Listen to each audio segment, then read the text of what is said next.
Vamos a continuar nuestro estudio en el libro de Hechos. Hoy estamos llegando al capítulo número 7 de Hechos. Y uno de estos hombres de los cuales estuvimos hablando la semana pasada, hombres llenos del Espíritu Santo, de buen testimonio, de sabiduría, que habían sido elegidos para una tarea importante, que era pues poner fin a través de su trabajo a esta división que está sucediendo en la iglesia. Vamos a ver que da uno de las predicaciones o mensajes más profundos hasta el momento, no menospreciando lo que dijo Pedro, porque también tenía mucha palabra, pero vamos a ver cómo hoy hace un recorrido desde el libro de Génesis hasta Jesucristo y hila toda la palabra para que tenga sentido para los que están escuchando. Entonces vamos a estar en el capítulo 7 y vamos a iniciar con una oración, ¿sale? Señor Jesús, gracias te damos por esta mañana, gracias por la oportunidad que nos das de el día de hoy estudiar tu palabra, Dios. Te agradecemos por este lugar, Padre, te agradecemos por el clima, Dios. Te agradecemos también porque has tenido misericordia con nosotros y por tu buena voluntad es que estamos aquí, Padre. Bendito eres. Amén. Sale, pues vamos a iniciar desde el versículo 8 del capítulo pasado, del 6, que es donde nos quedamos. Y vamos a ir viendo la historia de Esteban. Como les mencionaba en el capítulo 6 la semana pasada, vimos que fue elegido Esteban para esta tarea. Dice versículo 8, y Esteban, lleno de gracia y de poder, hacía grandes prodigios y señales entre el pueblo. Vemos que este hombre no era un apóstol, no era de los principales ahí, pero el hecho de que este hombre fuera lleno del Espíritu Santo, eso producía en él que actuara de una forma de buen testimonio, una forma sabia, y dice incluso que a través de él se hacían no solamente prodigios, sino, digo, de por sí un prodigio es como un milagro, ¿no? Pero grandes milagros, grandes prodigios y señales entre el pueblo.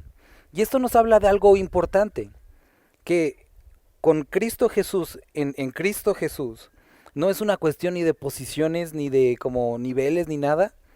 Todos tenemos al Espíritu Santo. Cuando recibimos a Cristo, recibimos al Espíritu, y es entonces, y es porque podemos servirle, y es porque, y es como podemos ser de testimonio, ser de bendición para otros. ¿Sale? Entonces, hacía grandes prodigios y señales entre el pueblo. Versículo 9. Entonces se levantaron unos de la sinagoga, llamada de los libertos, y de los de Cirene, de Alejandría, de Cilicia y de Asia, disputando con Esteban.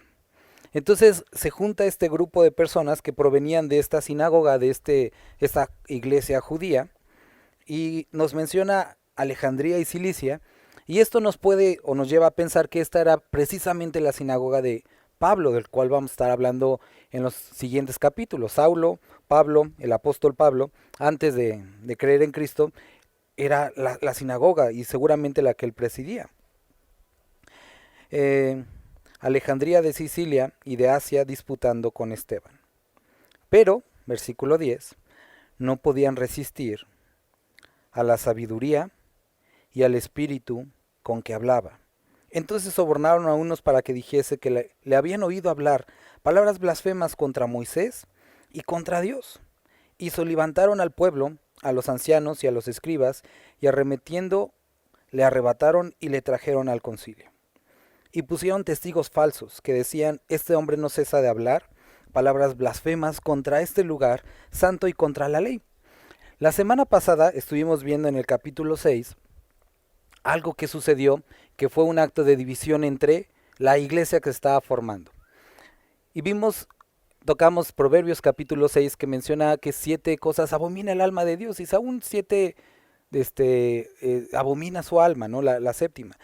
Y las dos últimas que vimos dice los que causan división entre hermanos, y lo tratamos la semana pasada, pero también los que se prestan o son falsos testigos, aquellos que dicen cosas que no son ciertas. No simplemente es una mentira, que por sí es bastante o suficientemente malo, sino aquellos que se levantan para señalar a alguien falsamente, falsos testigos. Y esto es lo que estamos viendo. Vimos la división y ahora vemos estos falsos testigos. Inicia este problema con que ellos empiezan a discutir con Esteban, pero no podían, como dice aquí, resistir la sabiduría y el espíritu con que hablaba. Hay muchas personas, como en el caso de estos hombres, que tienen vasto conocimiento de la palabra. Y eso es bueno. Es bueno que leamos, es bueno que tomemos discipulados, es bueno que tengamos estudios acerca de la palabra. Eso es bueno, es totalmente recomendable. Pero no es suficiente.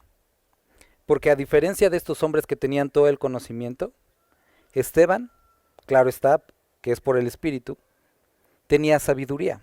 Es decir, sabía la forma adecuada para aplicar ese conocimiento.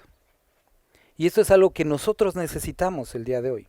No solamente es decir versículos, no solamente saber esto, lo otro, sino cómo aplicarlos primeramente a mi vida y después tener la sabiduría suficiente no solamente para la aplicación, sino la expresión de estos principios bíblicos. Y fíjate, eso le comentaba a mi esposa desde hace ya como 5 meses y es algo que he estado tratando y me he estado esforzando en eso, porque uno de los grandes errores de Moisés, bueno, el gran error de Moisés al final, fue presentar a un Dios enojado. ¿Recuerdan cuando golpea la roca? Hizo lo que tenía que hacer, salió agua, Dios hizo el milagro, pero lo hizo enojado diciendo, ¿hasta cuándo tengo que soportarlos? Y golpeó la roca. Y Dios le había dicho que no era la forma, tenía que hablar, simplemente hablar. Y Dios no estaba enojado con el pueblo, era un pueblo rebelde, pero Dios no estaba enojado. Dios quería proveerles agua. Y a pesar de tener el conocimiento, el poder de Dios, no tuvo la sabiduría necesaria para expresar las palabras amorosas de Dios. Y muchas veces expresamos nosotros preceptos bíblicos como si Dios estuviera enojado con las personas. Dios no está enojado. Y es algo que, ahora sí regresando a lo que les decía, he buscado que cuando predico no parezca enojado, porque a veces parece que estuviera enojado y estuviera regañado, cuando Dios no está así. Dios no está enojado con nosotros. Toda la ira fue puesta en Jesucristo y gracias a eso es que tú y yo estamos reconciliados. Entonces necesitamos no únicamente conocimiento, sino la sabiduría para aplicar y la sabiduría para expresar ese conocimiento. Y después menciona espíritu, que claro está que se refiere al Espíritu Santo, pero también aquí podríamos utilizar esta misma palabra para la motivación, el propósito con que se menciona esto. Cuando se menciona que alguien tiene mucho espíritu cuando o realiza una actividad, quiere decir que tiene una motivación adecuada. Y saben, este era Esteban. El por qué los otros decían las cosas era disputa, era como a ver quién gana. Pero Esteban quería o tenía la intención, y vamos a ver, el amor que tenía, el amor de Dios, quería convencerlos de la verdad. Y sabes, hermano, posiblemente ese ha sido tu problema al expresar el evangelio a las personas que te rodean. Primero que lo haces a lo mejor como enojado diciéndoles pecadores mugrosos, cuando Dios no está enojado y esa no es la actitud de Dios. O segundo, tu motivación es a lo mejor ganar la pelea bíblica. Y ese tampoco es el punto.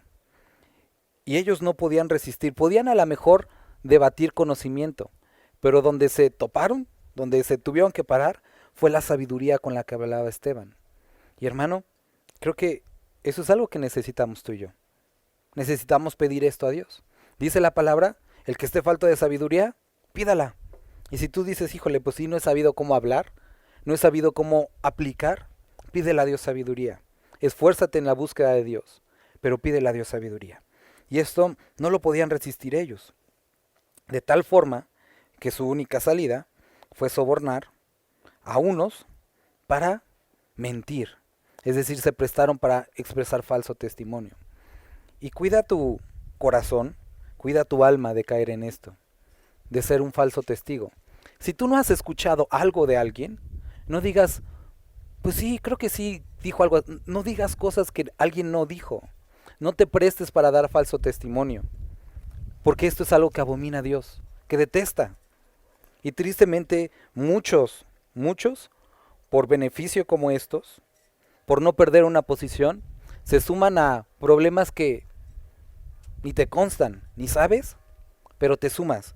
Y esto es algo que abomina a Dios. Y se pusieron testigos falsos que decían, este hombre no cesa de hablar palabras blasfemas contra este lugar, es decir, con el templo y contra la ley. Pues le hemos oído decir que ese Jesús de Nazaret destruiría este lugar y cambiaría las costumbres que nos dio Moisés. Se habían dos cosas que para los judíos era lo máximo, era Moisés y era el templo. Y estaban utilizando esos elementos para hacer ver mal a Esteban. Versículo 15, entonces todos los que estaban sentados en el concilio, al fijar los ojos en él, vieron su rostro como el rostro de un ángel.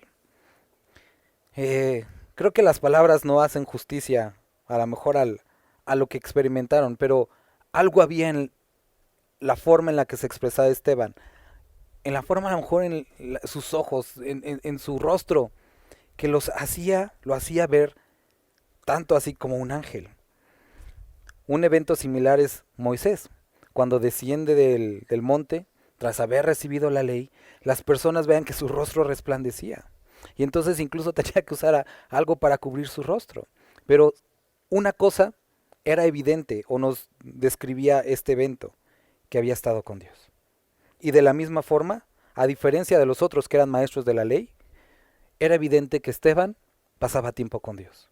Veían su rostro como de un ángel. Y pregunta para cada uno de nosotros, a pesar del descrédito, del odio, del rechazo que podamos experimentar como creyentes, la gente puede decir, ay, este me cae gordo, pero tengo que reconocer que se ve diferente. Eso es bastante... Y eso es algo que también tristemente muchos no tienen. La semana pasada te decía, si hoy se hiciera un juicio, ¿no? Para enjuiciarnos por ser creyentes, ¿habría suficiente evidencia para condenarte por ser seguidor de Cristo? O la gente diría, no, pues es que yo creo que él no es cristiano, pues yo lo he visto. No, a él no le gustan esas cosas, ¿no?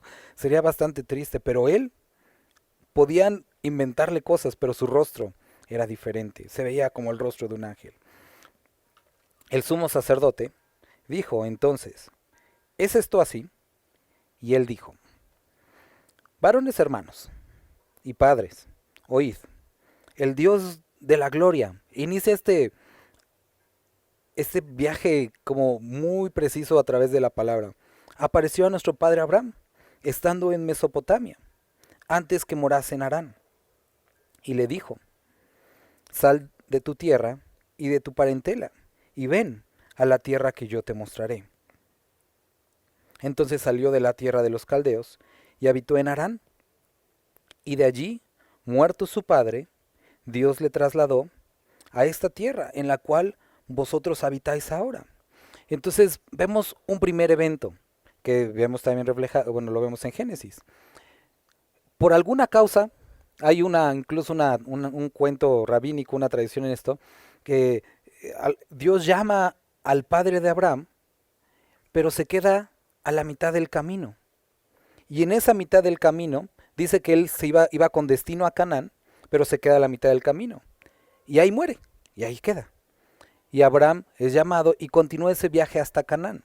Seguramente Dios llamó primeramente al padre de Abraham, pero por incredulidad, por comodidad, se quedó a la mitad del camino.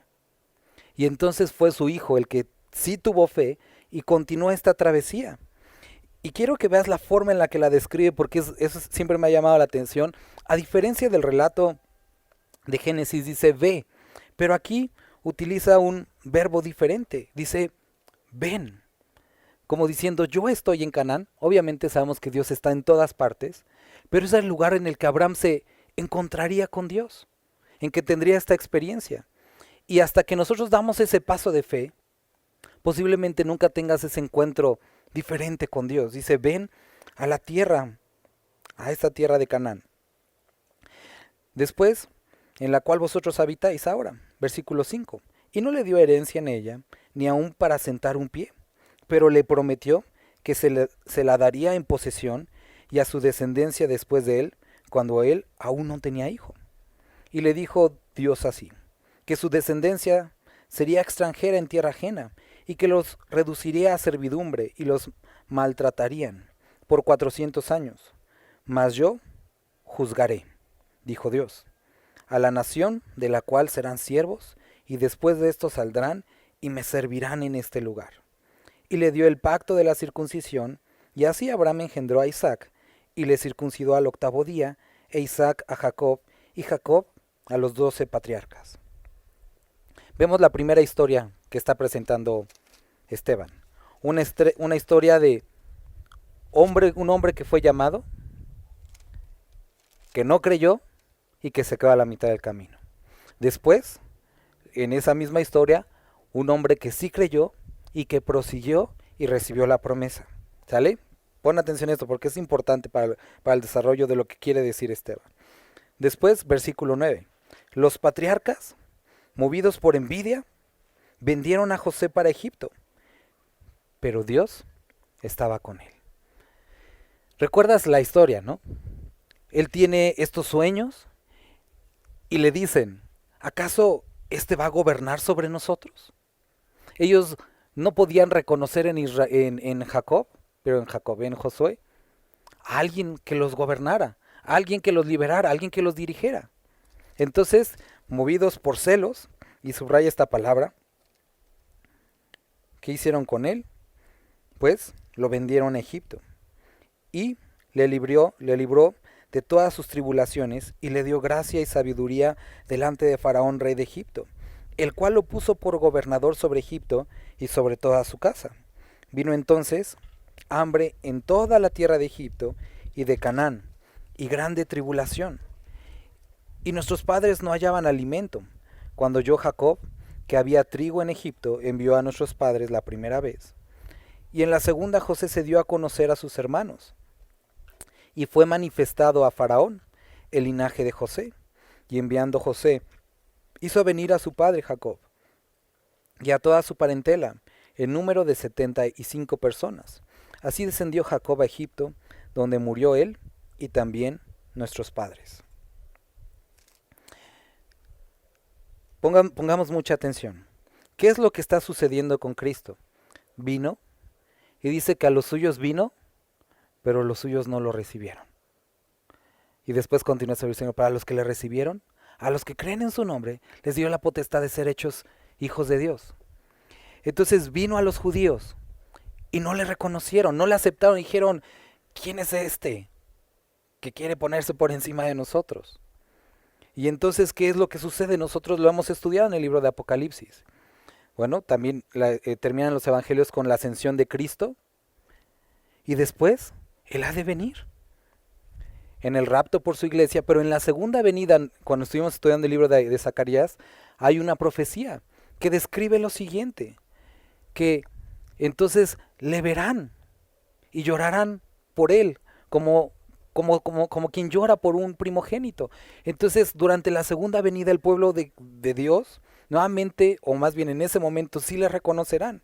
¿Qué es lo que está tratando de mostrar Esteban? Primeramente con Josué, el primer prototipo de Cristo. Vino, estaba entre sus hermanos y lo rechazaron. No lo aceptaron. Estuvo entre ellos. Y entonces fue llevado lejos. Y en su segunda aparición con sus hermanos, entonces sí creyeron, lo tomaron como aquel que iba a salvar a su pueblo, y entonces hubo gran salvación de su pueblo. Y no te acuerdas cómo acaba o va acabando el libro de Génesis. Josué les dice a sus hermanos, ustedes quisieron hacerme mal, pero Dios transformó todo esto en gran salvación para muchos. Y eso es una imagen de lo que va a suceder. Entonces, esto es lo que está presentando Esteban. Después, versículo 16. Los cuales fueron trasladados a Siquem y puesto en el sepulcro que a precio de dinero compró Abraham de los hijos de Hamor en Siquem. Pero cuando se acercaba el tiempo de la promesa que Dios había jurado a Abraham, el pueblo creció y se multiplicó en Egipto, hasta que se levantó en Egipto otro rey que no conocía a José. Este rey, usando de astucia con nuestro pueblo, maltrató a nuestros padres, a fin de que expusiesen a la muerte a sus niños, para que no se propagasen. En aquel mismo tiempo nació Moisés, y fue agradable a Dios, y fue criado 3 meses en casa de su padre, pero siendo expuesto a la muerte, la hija de Faraón lo recogió, y le crió como a hijo suyo. Y fue enseñado Moisés en toda la sabiduría de los egipcios, y era poderoso en sus palabras y obras. Cuando hubo cumplido la edad de 40 años, le vino al corazón el visitar a sus hermanos, los hijos de Israel. Y esta palabra es interesante, muy bien, muy intencionalmente ocupadas, visitar a sus hermanos. Y al ver a uno que era maltratado, lo defendió, e hiriendo al egipcio vengó al oprimido. Pero él pensaba que sus hermanos comprendían que Dios les daría libertad por mano suya. Y nuevamente, ¿qué encontramos? Mas ellos no lo habían entendido así. Entonces viene este segundo prototipo. Se acerca al pueblo y dicen, no sé si recuerdas el evento en Éxodo. Le dice, ¿ahora tú quieres ponerte por encima de nosotros? Las mismas palabras. Dice que él había entendido que Dios quería liberarlos, pero ellos no lo habían entendido así. Y no sé si recuerdas las palabras que llora Jesús sobre Jerusalén cuando está entrando a Jerusalén y dice, ¿cuántas veces he querido reunirte? Jerusalén, Jerusalén, si tan solo hoy supieras lo que es para tu paz, si tan solo hoy supieras. Entonces vuelve a venir hacia el pueblo Moisés y ellos no lo reconocen. Y entonces al día siguiente se presentó a unos que reñían y le ponían en paz diciendo, varones hermanos sois, ¿por qué os maltratáis el uno al otro? Entonces el que maltrataba a su prójimo le rechazó diciendo, ¿quién te ha puesto por gobernante y juez sobre nosotros? ¿Quieres tú matarme como mataste ayer al egipcio? Al oír esta palabra Moisés huyó y vio como extranjero en tierra de Madián, donde engendró 2 hijos. Y nuevamente vemos este simbolismo que es quitado y es llevado lejos. Pasado 40 años, un ángel se les apareció en el desierto del monte Sinaí en la llama de fuego de una zarza. Entonces Moisés, mirando, se maravilló de la visión, y acercándose para observar, vino a él la voz del Señor. Yo soy el Dios de tus padres, el Dios de Abraham, el Dios de Isaac y el Dios de Jacob. Y Moisés, temblando, no se atrevía a mirar. Y le dijo el Señor, quítate el calzado de tus pies, porque el lugar en que estás tierra santa. Ciertamente he visto la aflicción de mi pueblo, que está en Egipto, y he oído su gemido, y he descendido para librarlos. Ahora pues, ven, te enviaré a Egipto. A este Moisés, a quien habían rechazado, diciendo, ¿quién te ha puesto por gobernante y juez? A este le envió Dios como gobernante y libertador por mano del ángel que se le apareció en la zarza. Este lo sacó, haciendo hechos prodigiosos y señales en la tierra de Egipto y en el mar Rojo y en el desierto por 40 años. Este Moisés es el que dijo a los hijos de Israel, profeta os levantará el Señor vuestro Dios de entre vuestros hermanos como a mí, a él oiréis. La misma imagen. Es llevado, la segunda ocasión que vuelve, ahora sí lo reconocen y les da gran liberación. Introduce Esteban esto que estaba profetizado. Moisés dijo, Dios va a levantar uno de entre ustedes como a mí, y él les va a dar esa gran salvación. Versículo 39. Perdón, desde el 38. Este es aquel Moisés que estuvo en la congregación en el desierto con el ángel que le hablaba en el monte Sinaí y con nuestros padres, y que recibió palabras de vida que darnos, al cual nuestros padres no quisieron obedecer, sino que le desecharon y en sus corazones se volvieron a Egipto. Cuando dijeron a Aarón, haznos dioses que vayan delante de nosotros, porque a este Moisés que nos sacó de la tierra de Egipto, no sabemos qué le haya acontecido. Y podemos tener un vistazo de esto también cuando estuvimos estudiando el libro de Isaías, que después de esta segunda venida de Cristo, después del reinado milenial, el enemigo es soltado un poco tiempo y algunos son engañados. Y después de tener 1000 años de un reinado presidido por Cristo de justicia y de paz, dicen, volvámonos a Egipto, de la misma forma que ellos hicieron. Cuando dijeron a Aarón, haznos dioses que vayan delante de nosotros. 41. Entonces hicieron un becerro y ofrecieron sacrificios al ídolo, y en las obras de sus manos se regocijaron. Y Dios se apartó y los entregó a que rindiesen culto al ejército del cielo, como está escrito en el libro de los profetas. ¿Acaso me ofrecisteis víctimas y sacrificios en el desierto por 40 años, casa de Israel? Antes, bien, llevasteis el tabernáculo de Moloc y la estrella de vuestro dios Renfán, figuras que os hicisteis para adorarlas. Os transportaré, pues, más allá de Babilonia. Les dice que durante todo este tiempo, aun que vieron todas estas señales, que tuvieron a estos líderes, se volvieron a su vida idólatra. Y teniendo el templo de Dios, el tabernáculo en medio de ellos, lo que hicieron fue llevar pero el tabernáculo, pero de Moloc, de otros dioses, y les dice, si esa idolatría es la que quieren, los voy a llevar al lugar de la idolatría, Babilonia. Tuvieron nuestros padres el tabernáculo del testimonio en el desierto como había ordenado Dios, cuando dijo a Moisés que lo hiciese conforme al modelo que había visto, el cual recibió a su vez por nuestros padres, lo introdujeron con Josué al tomar posesión de la tierra de los gentiles, a los cuales Dios arrojó de la presencia de nuestros padres hasta los días de David. Este halló gracia delante de Dios y pidió proveer tabernáculo para Dios de Jacob.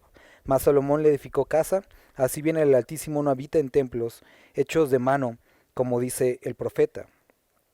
El cielo es mi trono y la tierra el estrado de mis pies. ¿Qué casa me edificaréis? Dice el Señor.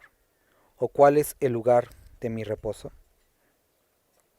Dos acusaciones habían levantado en contra de Esteban.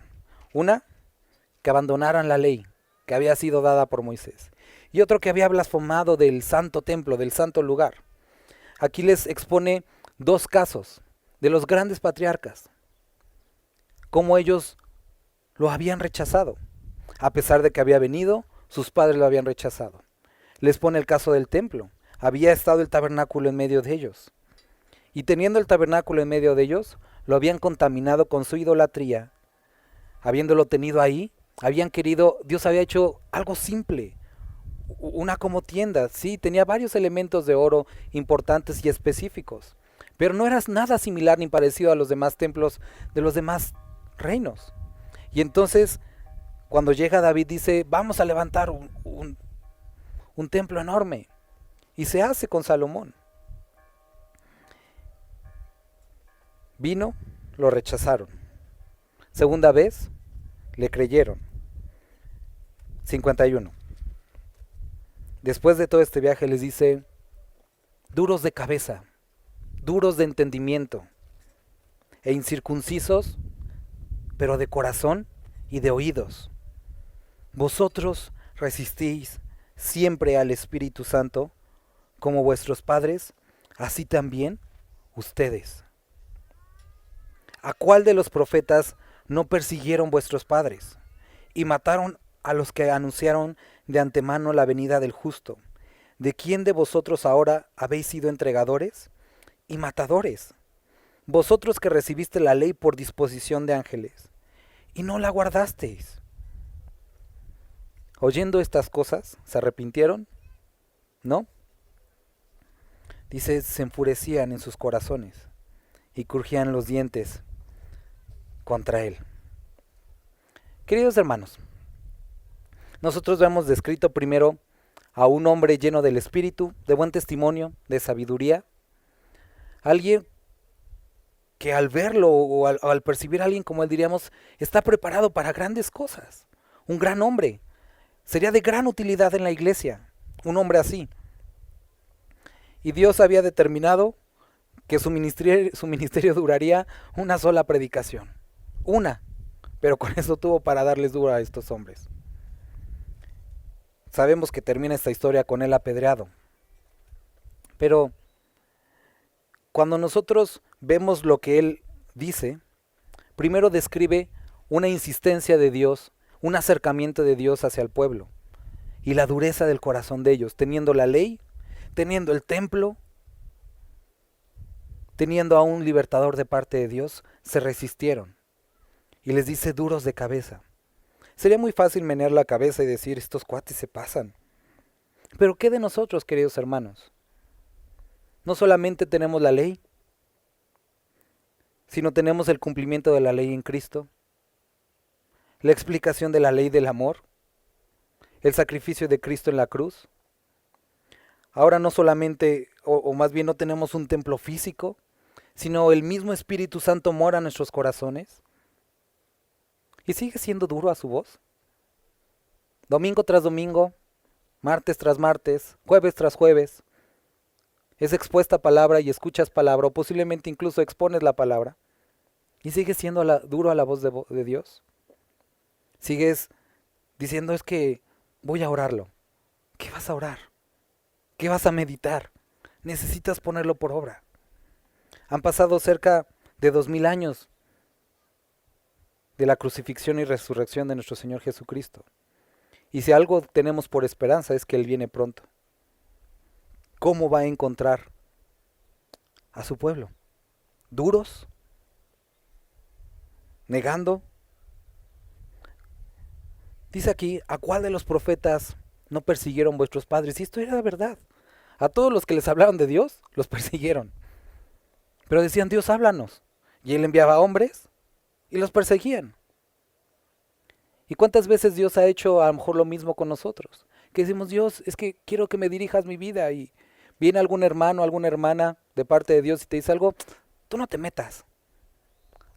¿A cuántos no hemos hecho con algo como esto? Después dice, y mataron a los que anunciaron de antemano la venida del justo.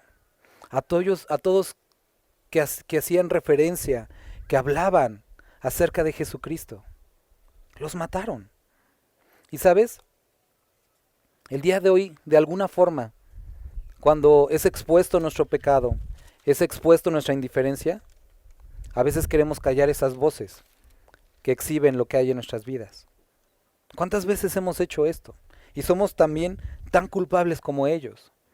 Y cuando mensajes confrontantes son expuestos a nuestros oídos, rechinamos los dientes y decimos, ¿quién le dijo mi vida? ¿O por qué me está echando pedradas? Cuando es la palabra de Dios hablando a nuestras vidas. No es el hombre, no es la mujer que expone la palabra. Es Dios hablando a nuestros corazones. Y si por algo se caracteriza la iglesia actual, es que han abandonado la palabra. Que se han ido en pos de costumbres, en pos de sentimientos, en lo que me satisface, en mi sentir, pero no en hechos bíblicos, no en la fe, no en la esperanza que tenemos en la palabra. Y esos son los fariseos, hombres endurecidos. Me pregunto cuántos corazones de nosotros están así, o parte de nuestro corazón endurecido, hacia la exposición de la palabra y hacia su verdad. Dice, se enfurecían en sus corazones y crujían los dientes contra él. Pero Esteban, lleno del Espíritu Santo, puestos los ojos en el cielo, vio la gloria de Dios y a Jesús que estaba a la diestra de Dios. Y dijo, he aquí veo los cielos abiertos y al Hijo del Hombre que está a la diestra de Dios. ¿Qué es lo que nosotros debemos de hacer, hermanos? Primero, aquí tenemos en este mismo pasaje ejemplos. Hombres que, teniendo las peores circunstancias, no sé cuántos de ustedes vivan hoy en esclavitud. A lo mejor sí de Banco Azteca y cosas así, pero esclavitud como la que está aquí. Que realmente fueron vendidos. Y dice, y nos explica que Josué no abandonó su fe en Dios. Vemos a un hombre que las peores circunstancias le parecieron, su familia lo abandonó, y aún así dijo, cuando estaba en posibilidad de hacer lo malo, ¿Cómo haré tal cosa y pecaré en contra de mi Señor? ¿Queremos que nuestro corazón nos endurezca? Primero, tenemos que creer en Dios, a pesar de nuestras circunstancias. Nuestras circunstancias no han de determinar nuestro humor hacia Dios. Él sigue siendo Dios y sigue dándonos de su amor y su misericordia, a pesar de que no entendamos las circunstancias. Era un instrumento de Dios para dar salvación a toda su nación. Y era necesario este proceso de ser estrujado un poco para llegar hasta el faraón y tener una posición preeminente y salvar a muchos. Era un camino duro y se necesitaba un hombre de fe. Y posiblemente Dios te está guiando por un camino similar. Y tú dices, Dios, ¿por qué me aprietas tanto? ¿Por qué? Porque es necesario ser pulido y llevarte a una posición en la que puedas no ser solamente bendición para ti, sino para muchos. Vemos después hombres como hombres como Moisés. Un hombre que es llevado al desierto a olvidar todo aquello que él era. Y se encuentra haciendo aquello que en su concepción de egipcio era lo peor. ¿Recuerdas? Para los egipcios dice que abominable cosa era ser pastor de ovejas. ¿Y qué termina siendo Moisés? Pastor de ovejas. Y estando ahí, en su humillación, o en lo que percibía como una humillación, ve esta visión de la zarza, que arde pero no se consume. Y la voz que escucha desde la zarza, que era Cristo, le dice, quítate el calzado. Un hombre que camina en el desierto, si has estado en las dunas o en la playa, sabes que no debes de quitarte los zapatos, porque hasta quemaduras de 3er grado puedes tener. Pero le dice, quítate el calzado. Y entonces tiene que quemarse un poco los pies. Pero era necesario, ¿por qué? Porque el lugar donde estaba pisando era santo. No porque porque Moisés estaba ahí, sino porque Dios estaba ahí. Y sabes, el ser santificado, el ser purificado por Dios a veces duele y quema e incomoda. Pero necesitamos ser purificados de aquellas cosas. Necesitamos ser estos hombres y mujeres que primero no ven sus circunstancias, sino ponen los ojos en Cristo. Hombres que bien soportamos el sufrimiento, la prueba. Hombres y mujeres que somos santificados y que somos limpiados de nuestros pecados. Y hombres como Esteban, que a pesar de estar al borde de la muerte, no veía los rostros enfurecidos de las personas que estaban ahí, sino su rostro estaba puesto como dice aquí, en el cielo. Y entonces, ¿qué fue lo que vio? ¿El enojo? ¿La ira? ¿El desdén de los suyos? No, él vio la gloria de Dios. Esto nos recuerda lo que dice el libro de Colosenses. Si pues habéis resucitado juntamente con Cristo, poned los ojos en las cosas de arriba, donde está Cristo sentado a la diestra del Padre, Colosenses capítulo 3. Es ahí donde deben de estar nuestros ojos. Queridos hermanos, vivimos en un mundo bastante deprimente. Y si pones los ojos aquí, así vas a vivir. Pero si somos capaces de poner los ojos en Cristo y quitar los ojos de los que nos rodean, de los que nos critican, de los que levantan falso testimonio, de los que nos desaprueban, y los ponemos en Dios, vamos a ver nuestras faltas, claro está, lo vimos en el libro de Isaías, capítulo 6. Entonces Isaías ve la gloria de Dios y al ver eso, dice, ay de mí que soy muerto. ¿Por qué? Porque la gloria de Dios expone quiénes somos, pero al mismo tiempo, nadie te quita eso. Viste la gloria de Dios. Y entonces sabes que necesitas ser transformado. Y aquí dice, vio la gloria de Dios. ¿Y a quién? Y a Jesús, que estaba a la diestra de Dios.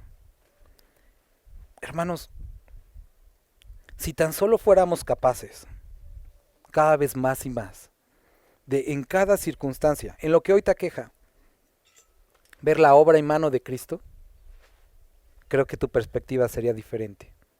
Si pudiéramos ver a Cristo en lo que está sucediendo, si pudiéramos ver la gloria de Dios, y posiblemente dentro de ti estás diciendo, pero ¿cómo? Es que Dios está en todos nuestros asuntos, o más bien, nuestros asuntos son gobernados por Dios. Sí, hay consecuencias que tú te las has ganado, pero Dios, aún en todo tipo de circunstancias, Él jamás deja de ser Dios. Y dijo, he aquí veo los cielos abiertos, y al Hijo del Hombre, que está a la diestra de Dios. Entonces ellos, dando grandes voces, se taparon los oídos, y arremetieron a una contra él. Y echándole fuera de la ciudad, le apedrearon. Y los testigos pusieron sus ropas a los pies de un joven que se llamaba Saulo. Y apedreaban a Esteban, mientras él los maldecía, los reprendía. No, él invocaba y decía, Señor Jesús, recibe mi espíritu. Y puesto de rodillas, clamó a gran voz, Señor, no les tomes en cuenta este pecado. Y habiendo dicho esto, durmió. ¿Cuánto se parecía a nuestro Señor Jesucristo? Que en el momento que entregaba el Espíritu, dijo algo similar. Esto es una invitación a juntar un grupo de personas que te apedren. Obviamente no. Pero quiero que podamos ver la similitud de este hombre con de quien él decía creer. Él era seguidor de Cristo. Y en sus palabras, en sus acciones era similar a lo que Cristo había hecho. Por otra parte, estos hombres que eran fariseos, eran maestros de la ley, ¿a quién se parecían? Como Jesucristo en alguna vez se los dijo, ¿ustedes no son hijos de Abraham? ¿Ustedes son hijos de su padre el diablo? Porque las obras de su padre hacen. Él no vino sino a matar y a destruir. Y esto es lo que ellos estaban haciendo, destruyendo, matando. Y creían, y esto es algo que debemos de pensar, sinceramente, que estaban bien. Ellos creían que estaban bien. ¿Tenían falta de conocimiento? No. Pero el conocimiento no había nunca sido aplicado a su vida. Y por lo tanto, sus acciones carnales eran justificadas por su religiosidad. Queridos hermanos, en este riesgo podemos estar cada uno de nosotros. Tener mucho conocimiento de la palabra. Somos una iglesia que tristemente a veces he escuchado a algunos jactarse de, es que estudiamos verso a verso. Ajá, pero eso no hace la diferencia si no aplicas el conocimiento a tu vida. Es que las predicaciones son expositivas. Ajá, ¿y eso qué? Cuando no aplicas lo aprendido a tu vida. Corremos el riesgo de ser hombres y mujeres que justifiquemos nuestro mal actuar en base a nuestra religiosidad y que pensemos sinceramente que estamos bien, cuando realmente estamos abiertamente en contra de Cristo. Hermanos, ¿qué es lo que nosotros necesitamos el día de hoy entender? Que la salvación y el caminar con Cristo no tienen que ver con venir a la iglesia ni con leer únicamente. Tienen que ver con la obediencia a su palabra. La diferencia entre Esteban, y nunca se nos dice que Esteban fuera más sabio, o más conocedor, bueno, más sabio sí, más conocedor que ellos, o con más conocimiento. Pero que sí su relación había producido un cambio evidente en su vida, incluso en sus palabras finales. Sus actos al ser humillado y estar siendo golpeado demostraban su parentesco con Cristo. ¿Cuáles palabras salen de tu boca cuando se te cierran en el tráfico? Cuando te golpeas, como en las caricaturas, el dedo con un martillo. Ahí es donde te das cuenta, creo, de qué estás hecho. Cuando te enojas, cuando te frustras, cuando te critican, es donde se muestra realmente en qué crees. Cuando te enojas, cuando tienes la oportunidad de hacer lo malo, ¿qué es lo que decides? Es para eso la Escritura, para que nuestra vida día a día cambie. En las cosas simples, cotidianas, comunes de la vida, es donde se muestra quién es creyente, quién es obediente a la palabra y quién es simplemente un poseedor del conocimiento. Queridos hermanos, Cristo no vino para inflar nuestro ego, nuestro intelecto, sino para transformar vidas y corazones, para redimir nuestras almas y llevarnos a Dios. Para eso vino Él. No para estar aquí sentados nada más. Si tú te das cuenta que en esta semana, a lo largo de los meses, de los años, no eres muy diferente a los que no creen, no te digo que te asustes y que te eches a llorar, sino que resuelvas este asunto. ¿Cómo se resuelve? Acércate a Cristo. Pídele perdón. Pídele que renueve tu vida. Y pídele ayuda para ser obediente a su palabra.